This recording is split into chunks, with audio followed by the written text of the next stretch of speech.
सभी मित्रों को नमस्कार। 500 यात्रा चैनल पर आपका स्वागत। आज हम प्रश्न करेंगे, महात्मा गांधी ने राष्ट्रीय आंदोलन के स्वरूप को किस तरह बदल डाला। बहुत महत्वपूर्ण प्रश्न है और दूसरे साल रिपीट होता है। 14, 16, 18, 20 सब में रिपीट हुआ है, तो उम्मीद है कि इस बार भी आएगा, तो ढंग से कर लेना। देखो, आंसर इस तरीके से है। गांधी जी ने दक्षिण अफ्रीका में अनेक जन आंदोलन किए। देखो, गांधी जी जब दक्षिण अफ्रीका से भारत आए तो उससे पहले अनेक एक्सपेरिमेंट कर चुके थे। वो सत्य और अहिंसा की पावर वो देख चुके थे वहाँ। उन्होंने मानवता, समानता का समर्थन, रंग भेद, जाति भेद का विरोध कर विश्व स्तर पर प्रसिद्धि प्राप्त की। देखो, उन्होंने बहुत सारे ऐसे कार्य किए थे कि मानवता क्या समर्थन किया था, समानता को समर्थन किया था, रंग भेद की नीति का विरोध किया था, उन्होंने कहा था जाति का विरोध करेंगे, और इससे उन्होंने बहुत सारी प्रसिद्धि वहाँ प्राप्त कर रखी थी। जब 1915 ईस्वी को वे भारत लौटे, देखो 9 जनवरी 1915 को भारत लौटे थे, तो कांग्रेस मध्यम वर्ग तक सीमित थी। देखो, कांग्रेस का जो स्तर था वो मध्यम वर्ग तक था और शहर और कस्बों में स्थित था। शहर कस्बों तक की पार्टी थी। उन्होंने इसका जनाधार बढ़ाया, वह अनेक जन आंदोलन कर राष्ट्रीय आंदोलन की तस्वीर बदल डाली। देखो, गांधी जी एकमात्र ऐसे नेता थे जिन्होंने कांग्रेस का जनाधार गांव तक पहुंचाया, गरीबों तक पहुंचाया, गरीबों जैसे कपड़े पहने, जन जन को कांग्रेस से जोड़ा, जन आंदोलन को राष्ट्रीय आंदोलन की तस्वीर बदल डाली, जिन्हें हम निम्न बिंदुओं से समझ सकते हैं। हम कौन कौन से कार्य किए हम वो यहाँ पढ़ेंगे। पहला, राष्ट्रीय आंदोलन गांधी जी के नेतृत्व से मात्र व्यवसायी व बुद्धिजीवियों का आंदोलन नहीं रहेगा। देखो, इससे पहले जो था, जो व्यवसायी थे और जो बुद्धिजीवी वर्ग थे, राष्ट्रीय आंदोलन उन तक ही सीमित था। लेकिन जब गांधी जी भारत में आए तो उन्होंने इस आंदोलन को बढ़ावा दिया, जन जन तक फैलाया। तो राष्ट्रीय आंदोलन जो है वो गांधी जी के नेतृत्व से क्या हुआ, व्यवसायी वर्ग और बुद्धिजीवियों का आंदोलन ही नहीं रह गया, उससे आगे भी बढ़ गया। दूसरा, उनके आगमन से स्वतंत्रता आंदोलन समाज के सभी वर्गों का आंदोलन बन गया। ये बताया मैंने कि जन जन तक पहुंचाया, गरीब तक पहुंचाया, उनके आने से ये जन जन का आंदोलन बना। देखो, नंबर 3 बिल्कुल सिंपल है।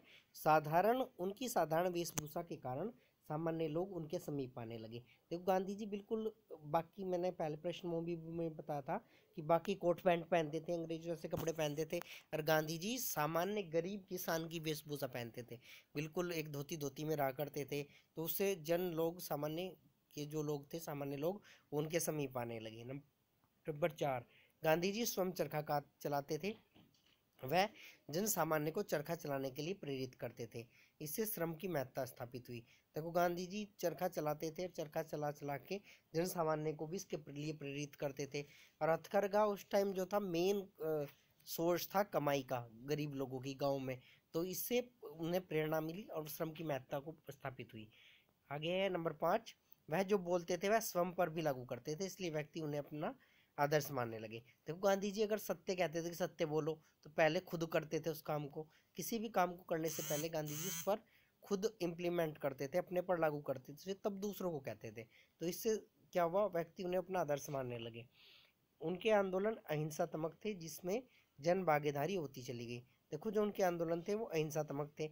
हिंसात्मक आंदोलन में अगर कोई भाग लेता तो डर था कि गोली लग जाएगी, चोट लग जाएगी, कुछ भी गड़बड़ हो सकती है। लेकिन अहिंसात्मक होने के कारण लोगों को लगा यार कुछ होना तो है नहीं है, चल रहे हैं उनके साथ, तो उनके साथ जुड़ते चले गए।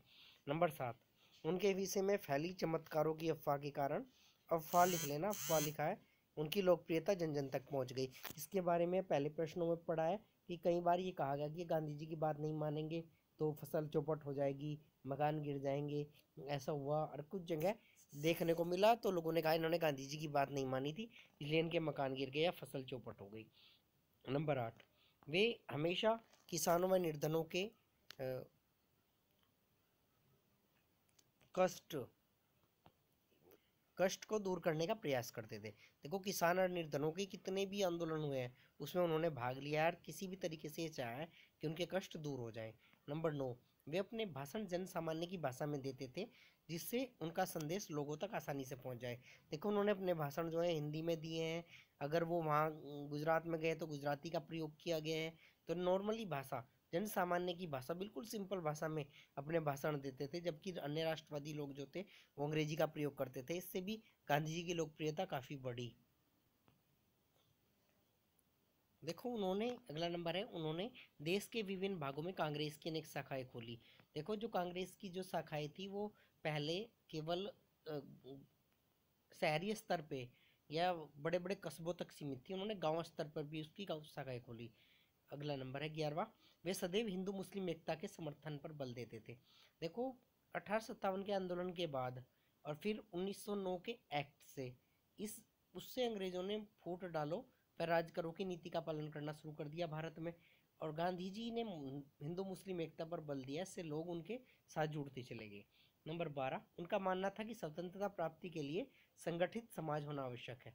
वो कहते थे कि अगर संगठित नहीं होंगे तो स्वतंत्रता प्राप्ति नहीं हो सकती, इसलिए भी लोग उनसे जुड़ते चले गए। नंबर 13, वे नारी सशक्तिकरण के प्रबल समर्थक थे। देखो भारत में नारी सशक्तिकरण को बढ़ाने वाले सबसे पहले जिसने बहुत ज़्यादा प्रोत्साहित किया है वो गांधी जी थे। उन्होंने नारियों को चरखा कातने, खादी का प्रसार करने व शराब का विरोध करने के लिए प्रेरित किया। देखो जब असहयोग आंदोलन चला तब शराब का सबसे ज़्यादा विरोध महिलाओं द्वारा किया गया है, तो इन्होंने नारियों को चरखा कातने, खादी का प्रसार करने व शराब का विरोध करने के लिए भी प्रेरित किया है। अगला नंबर है, उन्होंने अपने पत्र हरिजन के माध्यम से अस्पृश्यता का विरोध किया। देखो उस टाइम छुआछूत जो थी बहुत भयंकर फैली हुई थी समाज में, और गांधी जी ने इसका विरोध किया अपने पत्र हरिजन के माध्यम से, तो इससे हरिजन समाज भी उनके साथ जुड़ता चला गया। और कुल मिला के लास्ट में कह सकते हैं उपरोक्त से स्पष्ट है कि गांधी जी की एंट्री से भारत में जो थी स्वतंत्रता संग्राम का जो शुरुआत थी वो बिल्कुल नए सिरे से हुई, और उन्होंने राष्ट्रीय आंदोलन के स्वरूप को पूरी तरीके से बदल डाला। ऐसा करके फाइनल में संक्षेप में थोड़ा सा लिख देना। धन्यवाद।